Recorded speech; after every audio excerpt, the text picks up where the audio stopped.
नमस्कार, उत्तराखंड के खास बुलेटिन में आप सभी का स्वागत है। आपके साथ मैं हूं जीनत सिद्दीकी। धराली में रेस्क्यू ऑपरेशन चल रहा है। आपदा प्रभावितों की मदद धामी सरकार करने के लिए आगे आ चुकी है। सरकार की जिम्मेदारी भी थी। 6 महीने का राशन मिलेगा। क्षतिग्रस्त घरों के लिए 5 लाख रुपए की सहायता राशि दी जाएगी। मरने वालों के परिजनों को 5 लाख रुपए की आर्थिक मदद दी जाएगी। अभी तक जो जानकारी आ रही है उसके मुताबिक 1000 से ज्यादा लोगों का रेस्क्यू किया जा चुका है। हालांकि देखिए, जिस समय ये आपदा आई उस समय धराली में कितने लोग मौजूद थे अभी भी ये सस्पेंस है। कितने लोगों की जान गई कोई आंकड़ा नहीं है। कितने लोग लापता हैं जो स्थानीय हैं और जो बाहर से टूरिस्ट आए थे, क्योंकि एक टूरिस्ट स्पॉट था। तो यहाँ पर कितने लोग आए थे इसके बारे में भी जानकारी अभी नहीं। ठीक है, ये व्यवस्था है जो आपको यहाँ से एयरपोर्ट से हरिद्वार छोड़ने की।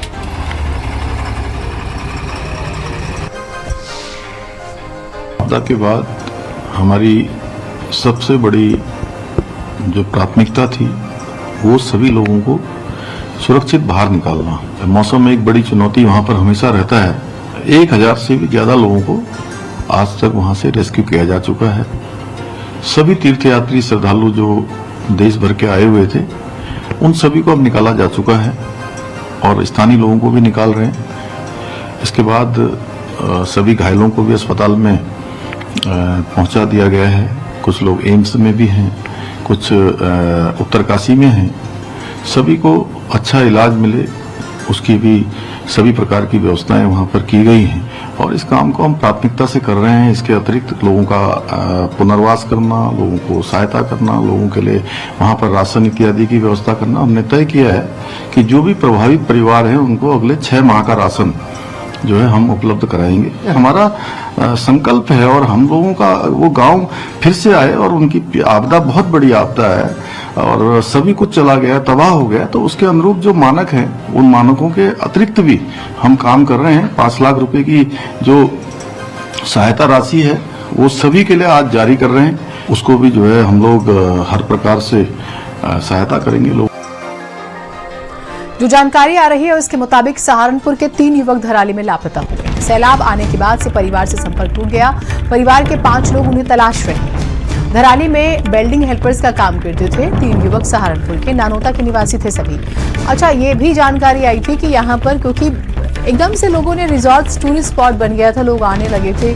बेहद ही खूबसूरत 1000 साल पुरानी परंपरा थी। तो यहाँ पर यूपी बिहार के लोग आके काम करते थे। बिल्दारी का, लेबर का, रिजॉर्ट्स बनते थे, होटल्स बनते थे। तो लोग यहाँ पर काम करते थे। कुछ लोगों ने अपनी दुकानें खोली हुई थी, तो रोजगार भी धराली दे रहा था। अब यहाँ पर देखिए, पता ही नहीं चल रहा कि वो लोग कहाँ हैं। परिवार परेशान है और ना जाने ऐसे कितने लोग हैं जिनके बारे में कोई जानकारी नहीं। उत्तरकाशी के धराली और हरसिल में सैलाब को आए हुए 5 दिन हो चुके हैं। आज 5वां दिन है और अब वो लोग जो सैलाब में गुमशुदा हैं, गुम हो गए, उनकी खैर खबर उनके घर वालों तक नहीं पहुंची। तो उनके घर के लोग अब उन्हें ढूंढने के लिए घरों से निकलकर उत्तराखंड आ पहुंचे हैं।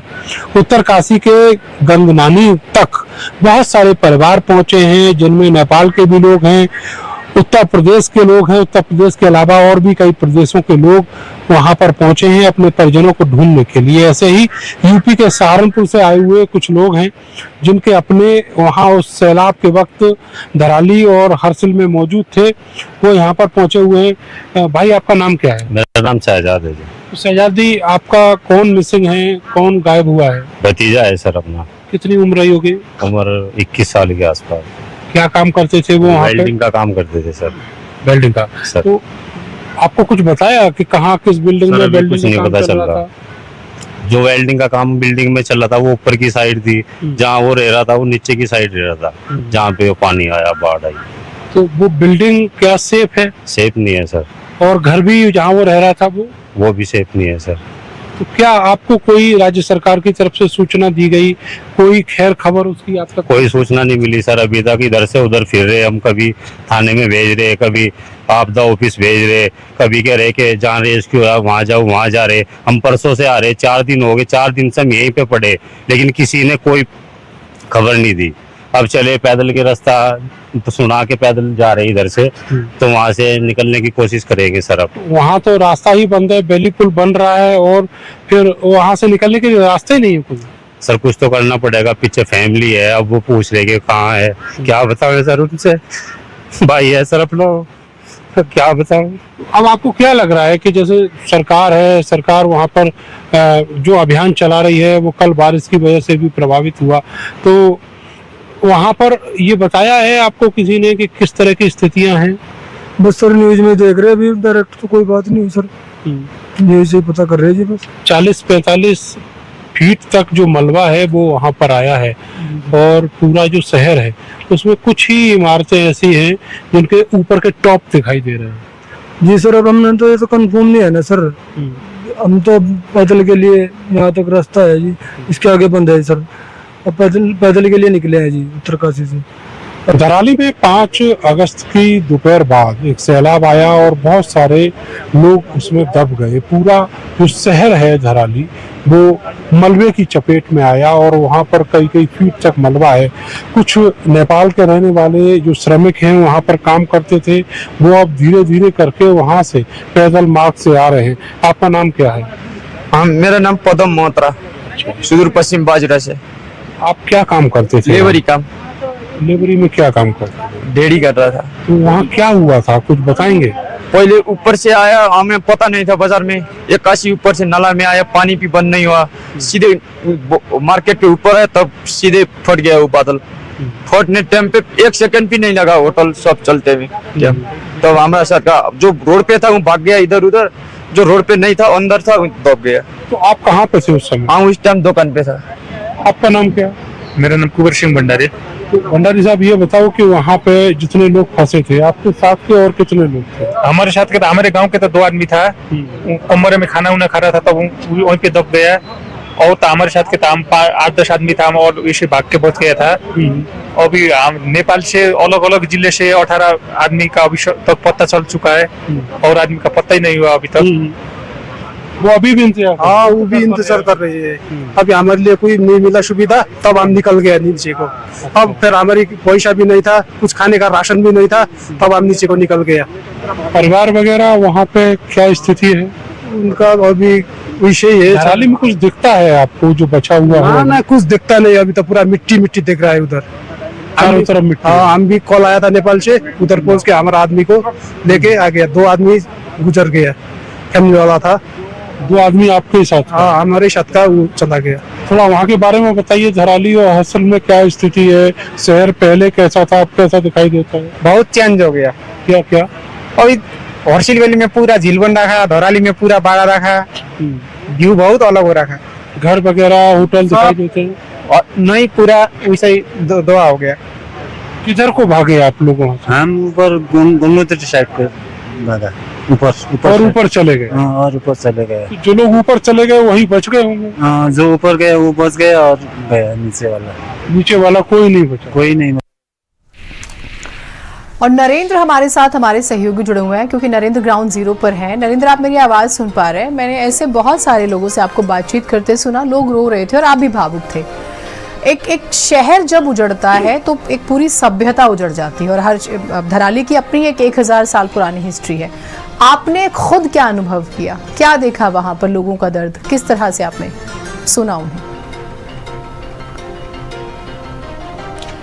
देखिए जिन्हें तो लोग जो हैं वो बहुत ज़्यादा दुखी हैं। दुखी इस बात को लेकर है कि उनके जो अपने हैं उनकी कोई भी सुध जो है वो नहीं ले पाए हैं, वो पिछले 5 दिन हो गए हैं।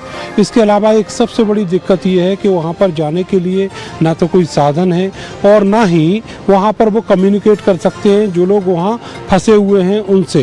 तो आपको बताएं कि बहुत सारे ऐसे मजदूर हैं जो जंगल के रास्तों से निकल कर अब आ रहे हैं और जो उनके परिजन उनको ढूंढ रहे हैं, उनसे मिल रहे हैं। अभी जो नेपाल का एक परिवार था जो एक गांव से आया था, उनके करीब 35 लोग हैं एक ही गांव के, वो वहाँ धराली में फंसे हुए हैं। उनको ढूंढते हुए वो यहाँ गंगनानी में जो आगे 2 किलोमीटर पुल टूटा हुआ है वहाँ तक पहुँचे और बस यही उम्मीद है उनको कि किसी तरह कोई जीवित मिल जाए। उनको बिल्कुल उम्मीद नहीं है कि शायद ही कोई मिल पाएगा। इस तरह की बात जो सहारनपुर लखीमपुर से लोग आए थे, उन्होंने कहा कि ना मिले हमें जीवित, कम से कम डेड बॉडी तो मिल जाए। लेकिन वहाँ का जो सिनेरियो है वो मैं आपको बताना चाहता हूँ। बहुत सारे लोगों से बात हुई है जो वहाँ से लौटे हैं, रेस्क्यू करके लाए गए हैं। बहुत सारे ऑफिशियल जो वहाँ घूम कर आए हैं, उनका कहना है कि वहाँ कुछ भी नहीं बचा है। जो इमारतें थी सारी की सारी मलबे में तबाह हो गई। उन घरों के अंदर ऊपर तक मलबा भर गया है। 2-4 बिल्डिंगें ऐसी हैं जो 3, 3.5, 4 मंजिल से ऊंची थी, उनके टॉप्स दिखाई देते हैं केवल।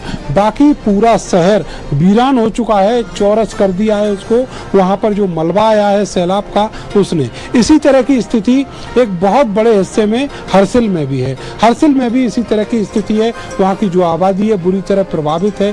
कोई भी आवाज वहाँ पर अब सुनाई नहीं देती है। और धराली में भी ऐसा ही है। जो लोग नरेंद्र एक चीज बताइएगा, ये हमने कई रिपोर्ट्स दिखाई नरेंद्र, और अब कई जगहों से ये भी जानकारी मिली कि तकरीबन 30-30 फीट तक जो सिल्ट है वो जमा हो गई है। अच्छा, बेतरतीब बसावट, अंधाधुंध विकास की हम बात करते हैं। हमने पहाड़ों को बंजर कर दिया, कायदे से देखे, पेड़ पौधे काट दिए। जो ज़मीनों की अपनी पकड़ पौधों से होती थी वो पेड़ों से होती थी। शोषण किया हमारी सरकारों ने, नीति बनाने वालों ने। 30-30 फीट तक सिल्ट जमा हो गई, यानी कि जो जहां रहा होगा वो वहीं दफन हो गया होगा। आप चाह कर भी कुछ नहीं कर सकते। ये ऐसी सच्चाई है जिस पर बात करनी जरूरी है। अच्छा, क्या ये मालूम चल पाया कि कितने लोग थे उस समय वहां पर? कोई अंदाजा वहां की खुद की लोकल आबादी कितनी रही होगी और कितने लोग दूसरे स्टेट से रहे होंगे? कुछ भी मालूम चल पाया या फिर हम सोचते रह जाएंगे, किंतु परंतु रह जाएगा? देखिए, वहाँ पर बहुत बड़ी तादाद में जो कंस्ट्रक्शन था वो चल रहा था। और जहाँ तक आप बता रही हैं 30 से 35 फीट की वहाँ पर जो सिल्ट जमा है, वो सिल्ट 30-35 फीट नहीं है, करीब 50 फीट और उससे ज़्यादा है। और जहाँ तक वहाँ की आबादी की अगर बात करें तो 200 से ज़्यादा वहाँ पर होम स्टे थे, होटल्स थे, वहाँ पर दुकानें थी, बाजार थे। तो एक अच्छा खासा वहाँ पर, जैसे पहाड़ों में कस्बे होते हैं, वो कस्बा वहाँ मौजूद था। और वो पूरा का पूरा कस्बा एक सैलाब में ख़त्म हो गया।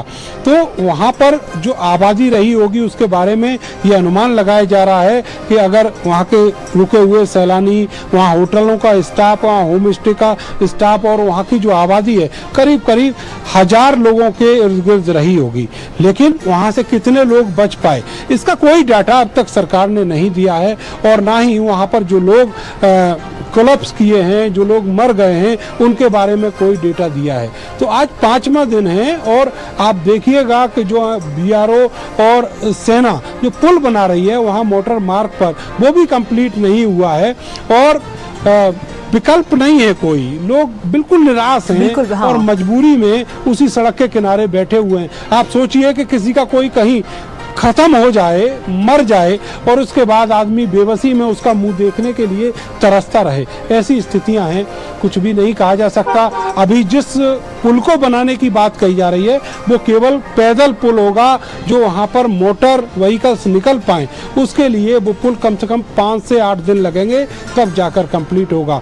तो वहाँ पर जो पैदल पुल बन रहा है उससे कम से कम इतना होगा कि जो यहाँ के रहने वाले लोग हैं वो एक से दूसरी तरफ जा सकेंगे।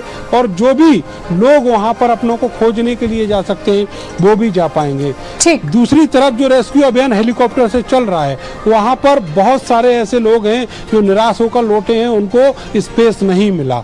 तो अब जो सब्र का बांध है वो लगातार टूट रहा है। सरकारों को भी सोचना चाहिए, उन लोगों के भी आंसू पहुंचे जिनके परिवार के लोग वहाँ मजदूरी करते थे, छोटे छोटे काम धंधे करते थे, वहाँ रहते थे। नरेंद्र, आप भी अपना ध्यान रखिएगा। और आपने बेहद ही एक मानवीय पहलू का जिक्र किया कि लोग कर भी क्या सकते हैं। 5 दिन हो गए हैं और एक एक सेकंड भारी है। जो जहां था वो वहीं दफन हो गया है। उम्मीद करते हैं फिर भी लोगों के अपने उन्हें मिल जाएं। आगे बढ़ते हैं खबरों में। बद्रीनाथ से खबर है। 32 घंटे बाद बद्रीनाथ राष्ट्रीय राजमार्ग जो है वो खुला है। पीपलकोटी भनेर पानी में बंद सड़क खोली गई है। 32 घंटे से फंसे हुए थे सैकड़ों तीर्थयात्री, वो निकाले जा रहे हैं। लोगों को पैदल यात्रा के लिए जो है अब इजाजत मिल गई है कि वो जा सकते हैं। यात्रा सुचारू रूप से चल रही है, लेकिन फिर भी कब कहां से कौन सा पत्थर, कौन सा बोल्डर गिर जाए, कहां भूस्खलन हो जाए, ये मालूम नहीं रहता पहाड़ों में खास तौर से। लिहाजा लोग भी अलर्ट रहें, आसपास की हलचल को देखें और प्रशासन की।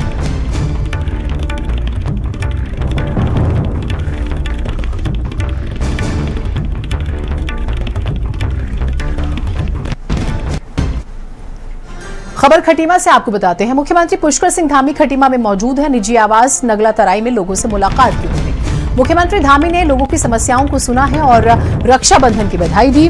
महिलाएं जो हैं उन्होंने राखी बांधी मुख्यमंत्री को। ये एक अमूमन होता है हर त्योहार पर और ये एक अच्छा जेस्चर भी होता है। आज बड़े नेताओं की बहुत सारी तस्वीरें आपने देखी होंगी जिन्हें स्थानीय लोग प्यार से राखी बांधते हैं। कल आपने देखा एक तस्वीर आई थी, पुष्कर सिंह धामी को एक महिला अपनी साड़ी का आंचल फाड़ के राखी बांधती है। जिस तरह से वो पूरे ऑपरेशन में जुटे हुए हैं, एक काइंड जेस्चर होता है और ये ब्यूटी है हमारे देश की कि लोग बहुत भावुक हैं।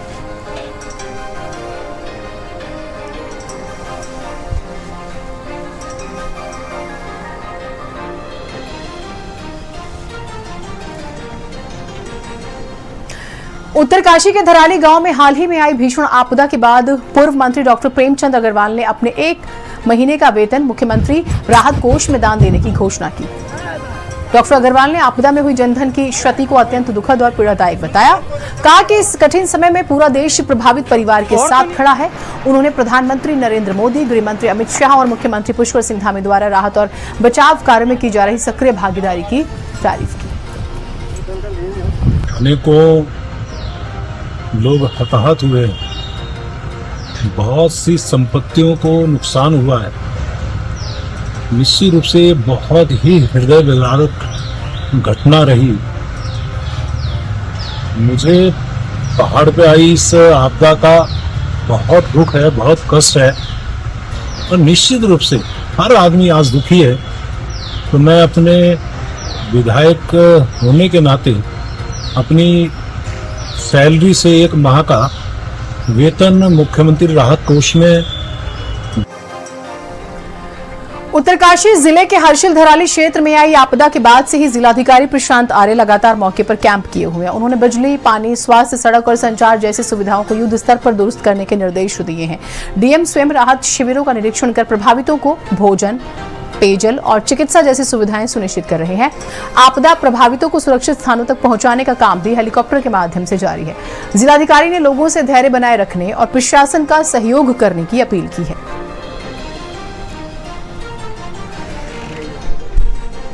खबरें और रहेंगी, एक छोटा ब्रेक।